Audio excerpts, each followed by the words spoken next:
তুমি ছাড়া নাই রে আপন বন্ধু ভালো বাসিব কারে। ও বন্ধু রে, তুমি ছাড়া নাই রে আপন ভালোবাসিব কারে। এই যে ফুলটা দেখছেন, এই ফুলেতে কিন্তু নাক ফুল তৈরি করা যায়। কিভাবে এটা ডিজাইন করতে হয়, যেমন যারা জানে না তাদের জন্য হলো অন্য বিষয়, কিন্তু মানে তাদের জন্য বলা আর কি। এই যে দেখেন, এই যে একটা ডিজাইন, ঠিক আছে, এটাকে আপনি যদি এরকম নাক ফুলে পরিণত করতে পারেন, এরকম বানাইতে পারেন, তাহলে এটা স্বর্ণ দিয়া বানান বা রূপা দিয়া বানান বা ইমিটেশন বানান, যেটা আপনার মন চায়, কিন্তু সঠিক লিখতে হবে, যেটা ইমিটেশনের বা এটা পিতলের বা এটা স্বর্ণের, এটা সঠিক লিখতে হবে আর সঠিকটাই দিতে হবে।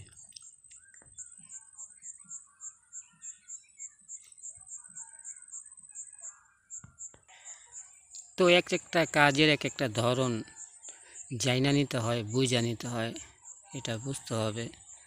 না বুঝলে কিন্তু কাজ করা যায় না। যে কোনো কাজ আগে শিখতে হবে, তারপর করতে হবে।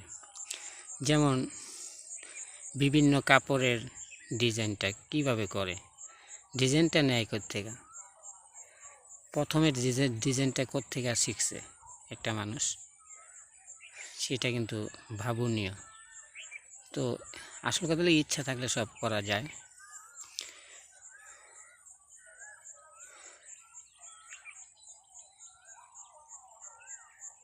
তো আমি আসছি ঘাস কাটতে গরু ছাগলের জন্য। তো ফাঁকে ভিডিওটা বানাই নিতেছি, কারণ এখন বিকাল টাইম, ভিডিও বানাইলে ভিডিওটা খুব সুন্দর হয়। তো আমার জন্য দোয়া করবেন, আল্লাহ যেন আমারে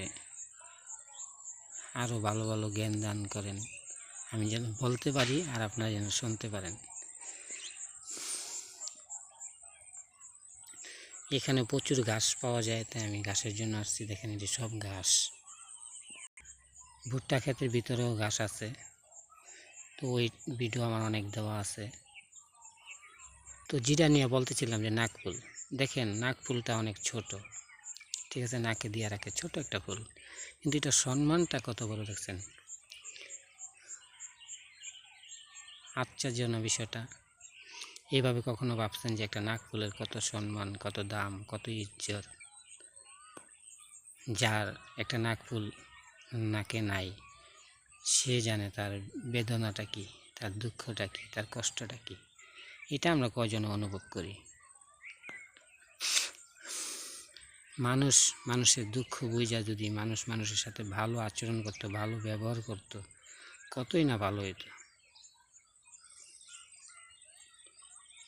ভালো আচরণ করলে, ভালো ব্যবহার করলে, মানুষের সাথে মেলামেশা থাকলে, মেলামেশা চললে খুবই ভালো এবং খুবই উত্তম।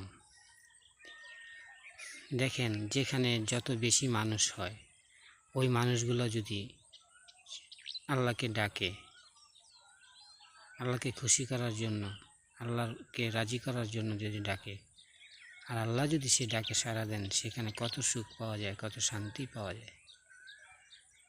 আর যেখানে ফ্যাসাদ হয়, ঝগড়া হয়, কাজ্জা হয়, বিপদ হয়, আপদ হয়, সেখানে কি কোনো শান্তি থাকে? সেখানে শুধু হাহাকার থাকে। তো ওইসব হাহাকার হইতে আল্লাহ আমাদেরকে মুক্ত করুক এবং মুক্তি দেখ, আমিন। আমরা যেন কোনো বিপদ আপদে না পড়ি, আল্লাহ যেন সবসময় আমাদেরকে ভালো রাখে, সুখে রাখে, শান্তিতে রাখে, সেজন্য আল্লাহর কাছে প্রার্থনা করব। মহান রাব্বুল আলামিন যেন আমাদের সকলকে পরিশেষে জান্নাতি করে, আমিন। আল্লাহ চাইলে সব পারে ভাই, আল্লাহ চাইলে কি না পারে, সব পারে। তো যাক, যেটা বলতেছিলাম যে নাকফুল, এই নাকফুলের ডিজাইন করতে হয়, ডিজাইন করে সে নাকফুলটাকে বানাইতে হয়। একটা স্বর্ণকার ভালো করে সে স্বর্ণকে চেনে এবং জানে,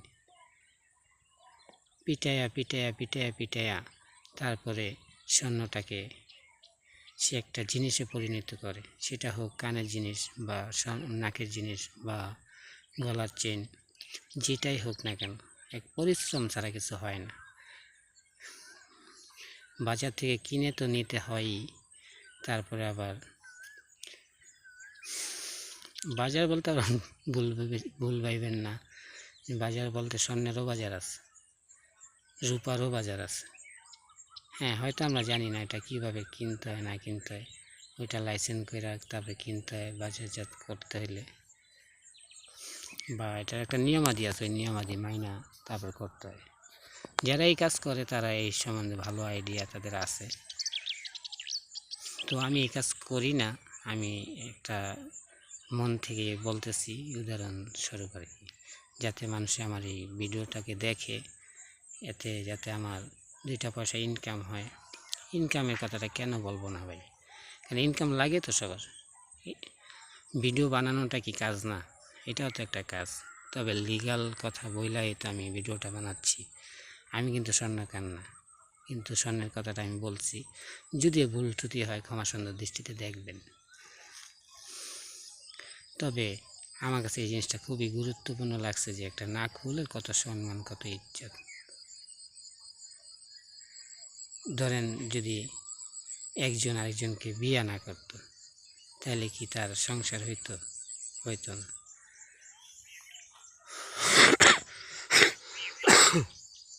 যদি বিয়ে না করে, বাচ্চা কাচ্চা না হয়, তাহলে মানুষ হবে কোত্থেকে? আর সে মানুষ যদি না হয়, তাহলে আল্লাহকে ডাকবে কে?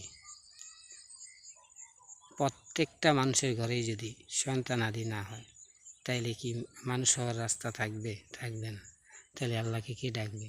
তা আল্লাহ যুগে যুগে মাতৃকুলের মাধ্যমে দুনিয়াতে মানুষ প্রেরণ করতেছেন, আসতেছে দুনিয়াতে নতুন নতুন মানুষ। তাদের জন্য করি দোয়া, আল্লাহ যেন তাদেরকে সুস্থভাবে ভালোভাবে জান্নাতে যাওয়ার তৌফিক দান করেন এবং নেক আমল করার তৌফিক দান করেন। সবচেয়ে বিষয়গুলি ভাই একটা কথা মনে করে আছে যে নেক আমল করতে পারা যে কত ভাগ্যের একটা বিষয়।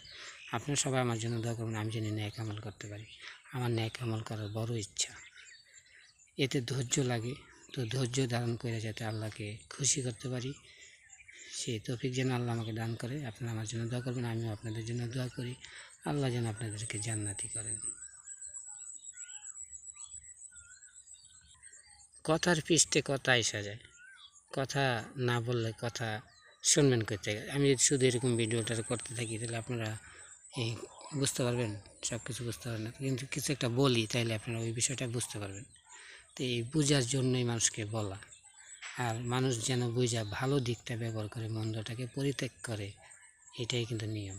মন্দকে আমরা চিরদিনের জন্য মন থেকে দূর করে দিব, ভালোটাকে ব্যবহার করব, ভালোভাবে চলব। যেই কাজ করলে আল্লাহ খুশি হন, রাজি হন, সেই কাজ করব।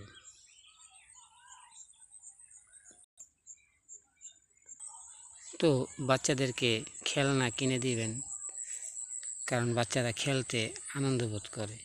যেমন দেখেন, আপনি যদি আপনার ছেলেদেরকে বা মেয়েদেরকে, বাচ্চাদেরকে খেলনা কিনা দেন, তাহলে ওই খেলনা নিয়ে সে খেলতে থাকবে, মা কাজ করতেছে। ভালো না ভাই? আর যদি অন্য বাড়িতে যায় বা রোডে ঘাটে ছেড়ে দেন, গাড়ি ঘোড়ার তলে পড়ার একটা ঝুঁকি থাকে, বা অন্য কেউ নিয়ে যাওয়ার একটা ঝুঁকি থাকে, কতই তো বিপদ আপদ হইয়া যেতে পারে। তাই অন্য মানুষের সাথে খেলতে গেলে কী হয়, যে কাজিয়া লেগা জায়গা, ঝগড়া লেগা জায়গা, মারামারি লেগা জায়গাতে, এই মারামারি যাতে না হয় সেই জন্য একটা খেলনা কিনা দিলেন, ওইটা নিয়ে বসে বসে খেললো, এতে নিজেরও ভালো। হ্যাঁ, খেলনা কিনতে টাকা লাগে, যদি টাকা না থাকে তাহলে বানায় দেন একটা খেলনা, যেভাবে পারেন একটা খেলনা বানায় দেন। হাতে অনেক সময় খেলনা বানানো যায়। যেমন ছোটো থাকতে আমরা যে স্কুলে পড়তাম, যে বইগুলো আছে, সেই বইয়ের যে খাতা আছে, খাতার থেকে অনেক সময় যে খাতাটা লেখা বাদ করে ফেলছে, ওই পৃষ্ঠাটা নিয়ে আমরা প্লেন বানিয়ে হাতে উড়াইতাম, খেলতাম। হ্যাঁ, তখন আমরা অতটা বুঝতাম না, আমরা ভাবতাম যে এই প্লেন উঠতে আসতে এটাই প্লেন।